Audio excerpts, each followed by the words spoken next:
common flight that's called tango. Yeah. And what we always say is that it takes two to tango, right? 1000%. So when it comes to even the act of surrender, as the man or as the person's playing the role of command and leading, I have to constantly ask myself, am I leading this correctly? Am I supporting you in a way that's allowing you to surrender? Yeah. Right? So I'm always looking at how can I take responsibility and support you in the act of surrender. And that's so attractive and nurturing, and I'm trying to think of like the word for it, like when people own their mistakes, when they take accountability. Accountability. It's so Yeah. delicious when people take 100%. accountability in all their So relations. powerful, It's so powerful, powerful. Like yes. your body just opens up, like you really get to surrender. The sun forsake me and the moon forgave me. Hi everyone, welcome to The Awakened Journalist. My name is Emiliana Molina and we do conscious journalism for the good of humankind. I'm so excited to interview this human. I don't think he knows this, but I've followed him for a while and I've been wanting to interview him for so long because I love his work so much and I've wanted to experience a lot of what he does, and for some reason it just hasn't aligned yet and I haven't been able to fully experience everything that he does, but he is truly embodying joy, health and wellness, divine masculinity, which we'll speak a little bit more about that later on in the interview. He does amazing work with Kama flights, which if you're not aware about what this is, he's going to explain everything about it, but you get to kind of move your body in like a massage table with a partner. Yes. And it's like a lot of movements about embodiment and trust, etc. He'll explain it a lot better, but I was able to do it once and it's so good, so relaxing, really teaches you to go into your body. Additionally, he's a spiritual leader here in Miami in the conscious community, and he also does ecstatic dances, which will also explain a little bit more about what ecstatic dance is and what it does for you, for your mental, spiritual, emotional, and physical health. And the one thing that I really love about his ecstatic dances that I don't think anybody else does is he puts some reggaeton in there, and so he makes you get down and dance reggaeton, which I love because some people in the spiritual community criticize the reggaeton, and it's like, no, you gotta dance with it. That's how I dance with my shadow with the reggaeton. I'm at home just like puro perreo, full integration. So with that, Bonilla, gracias for being here. I'm so excited for this interview. And let's start with Kama flights if you want. Amazing. Well, thank you so much for having me. It's really an honor to be here. One of the main focuses right now that I'm moving towards in regards to like the spiritual space is Kama flight. Kama flight, if I could break it down in like its essence, is a mixture of acro yoga, Thai massage, and contact improv.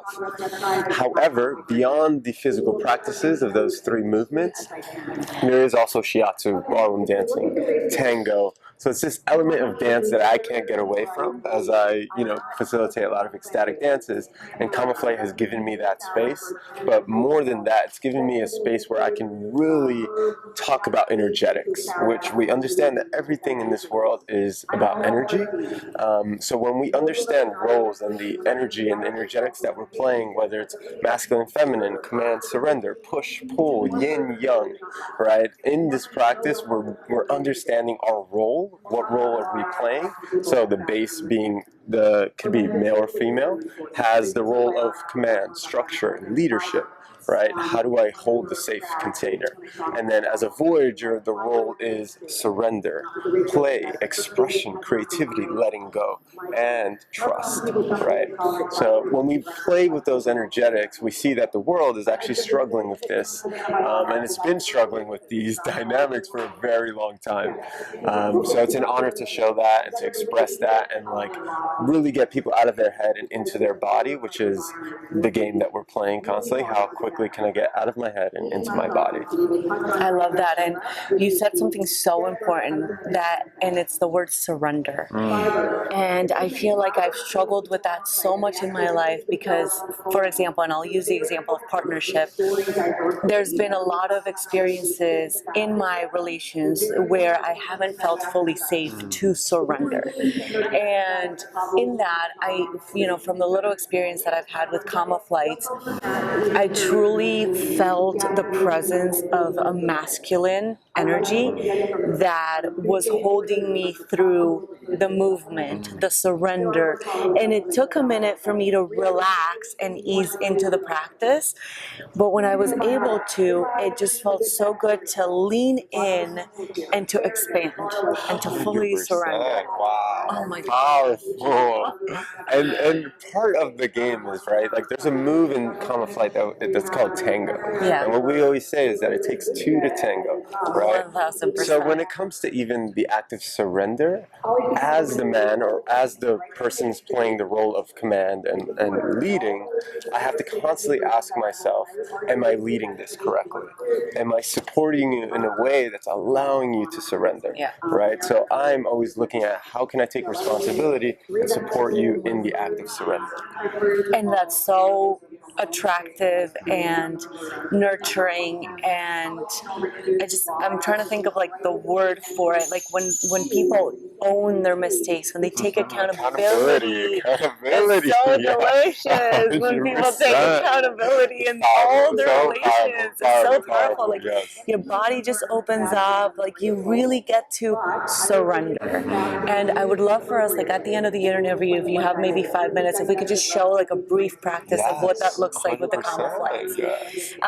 With that said, I'm super excited to show you guys that. Stay tuned for the end of the interview so that you could see this man in action and in movement, because it really is transformational and powerful. Thank you. And let's move into ecstatic dance. And because that still has to do with the body, it's still a dance. It's still like the tango and doing the, taking two to tango, but with a different movement than the Kama flight. Also exploring the full experience and the full spectrum of all your bodies. Thank you.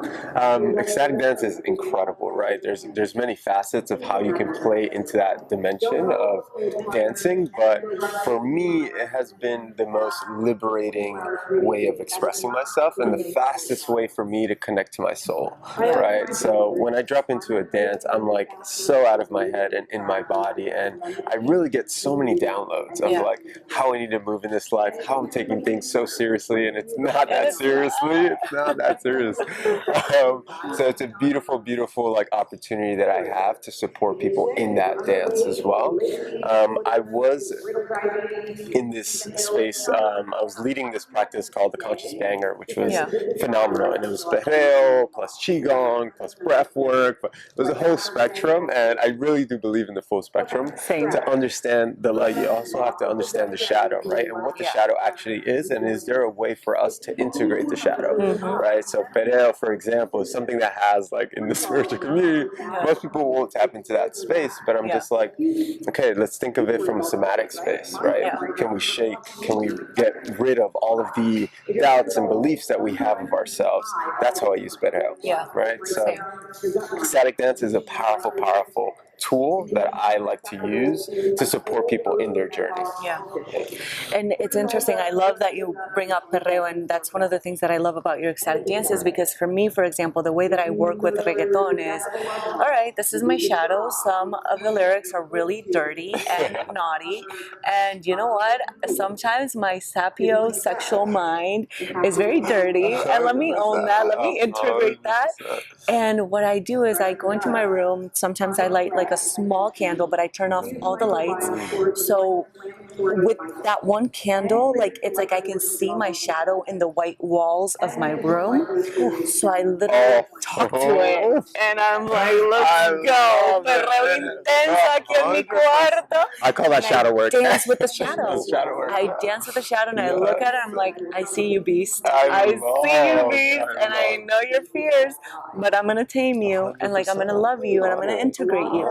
You know, because there was a moment in time where I truly was afraid of my shadow, and I learned that what was really going to support me is that fear is the level of respect that I get to have for my shadow, because I am so powerful and I can cause so much pain and damage when I go into that space of shadow, that when I have self-control and when I integrate it and when I tame the inner beast, because I'm also a Leo, so it's like literally taming the inner beast, then I become more powerful, and then I get to act from a space of soft power as opposed to the fierceness and the ferociousness. And even though that's also valid, you know, but there's ways to work with the shadow and embrace it and integrate it, as he said. 100%. And being that example, right? Like it's like, hey, we have all of it, and let's not shame any of this. How do we work with it? That is the constant question. Absolutely, absolutely. Oh my gosh, I'm so excited. Okay, anything else you want to add that maybe I haven't asked you that you want to share? Well, I told you briefly that I'm developing. I mean, Common Flight is a good avenue towards it, but I'm moving into leading men and doing more men's work, because I've realized that that is my path. Everything that I've been working on is how to be a better man and better leader in this world. So stay tuned for that. In the next 3 months, I will be launching some programs and some activities for men. And Common Flight, if you just want to get a taste of it, that's a good space to go into, because I teach men or anyone that's in the space, how do we honor each other without it being sexual, right? It can be sensual, it doesn't have to be sexual, and there's a big difference in that space. So when you see Common Flight, a lot of people are like, oh, this is so sexual. Not at all, right? I'm fully honoring the person in front of me, and I'm taking care of them without having any sexual desires for them. Agreed. This is so true. There's such a difference in the way that we can approach each other with sensuality versus sexuality, and you can feel the energy and the intention behind the action, and especially in these spaces where we're doing conscious work, where we're doing dance and play, when we're working with the shadow and the ecstatic dance and the reggaeton, there's a different way in which you can approach the other person with full consent to dance with each other in a sensual way, and not necessarily forcing sexual energy, because it can be a sensitive space and people are oftentimes healing trauma from sexual harassment or sexual abuse. And so let's actually dive into that a little bit. I think that's important, the consent. When we're doing these dances, when we're working with Common Flight, where it requires so much touch, so much intimacy, and really creating that energy where you feel the safe space for movement and expression. You hit it on the money. I mean, even in Common Flight, one of our principles is permission, right? So we're constantly asking for consent and permission, and I do feel like it's very important to teach both energetics, both male and females. How do we do that? For a female, how do we vocalize what we want and need in this moment? As a man, how are we always honoring the woman as much as we can, you know? I do feel like even in the dance space, that's something that we dealt with a lot in the conscious banger and ecstatic dances in general, right? How do we create a container that's beautiful, expressive, and honoring all light, shadow, and all of that, without it being in a way where some woman may feel like they're being looked at the wrong way. So it's a dance, and I do believe that we're all on our journey towards that, but it starts with us being the example of that, right? And calling people forward. Absolutely. I love that. And so for the people that maybe don't have the tools for what that looks like yet, what do you recommend in those spaces, specifically when they're trying to approach a woman, or even a woman approaching a male, or a woman approaching a woman, or a male approaching a male? How do you, what is the tool that you can leave them with to receive consent or permission, as opposed to just getting behind someone, trying to grind on them, or, trying to grab somebody's ass, Yeah. etc. Wow. Yeah. Thank you. For I sure. mean, I mean, it happens. I've experienced it, and it's uncomfortable, and it's 100%. not fun, and Yeah. it feels like a violation, and like an energetic violation too. And it's, you know, I think consent is so important, and I've learned that throughout my journey. Very much. One, I mean, first and foremost, never approach someone from behind. Yeah. I think Please it's don't do a that. good rule to have. And when it comes to dancing in an energetic space, you know, right? Like there's so many signals that you are receiving throughout that space for you to feel if there's a connection there, or if somebody wants to be approached, right? So if you see somebody in a like deep meditative space, I'm gonna honor them in the energetics that they're in. And then if there's a moment to approach, I simply make eye contact first, step in front, hello, how are you? And then it's always a may I. It's always an invitation, and always an invitation for the person to say no, right? And I'm always going to honor the no. And something in Coma Flight that happens as well is when we talk about permission, I'm like, it can be a yes in the beginning. 2 minutes in, it can be a no. And we're going to always honor the no. Agreed. It's so important to honor the no. All right, Bonilla, anything else you want to add that maybe I didn't ask you? I'm grateful. Thank you so much for the work that you do. This is super, super powerful work. Thank you for sharing the message, the vision, and I'm here to support you. Yay, thank you. I'm here to support you as well. Thank you for your work as well. I know that it's been transformative for me just watching you do your thing. And I'm so excited to experience more of it.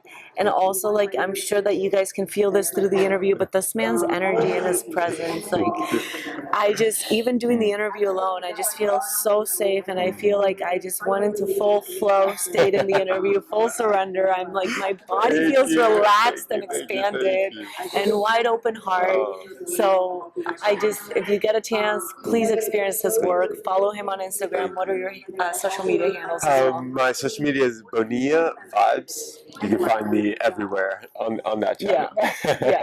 All right. Thank you, family. Thank you so much. Thank you, guys. And this is The Awakened Journalist. We do conscious journalism for the good of humankind. We'll see you next time.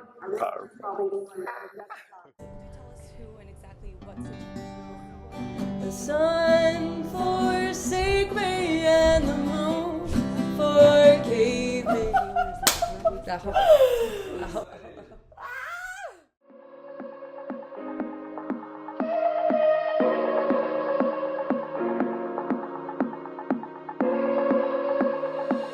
Yeah, I've been waiting for you. You got me so excited. I'm falling for you. I'm feeling so excited. And it feels so right.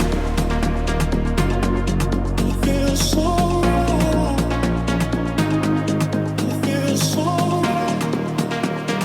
And it feels so right. And it feels so right.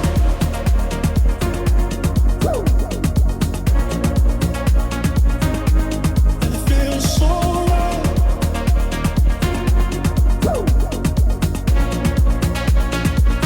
Yeah, I've been waiting for you. You got me so excited. Think I'm falling for you. I'm feeling so excited. And it feels so right. And it feels so right. And it feels so right. And it feels so right. And it feels so right. The sun forsake me and the moon forgave me.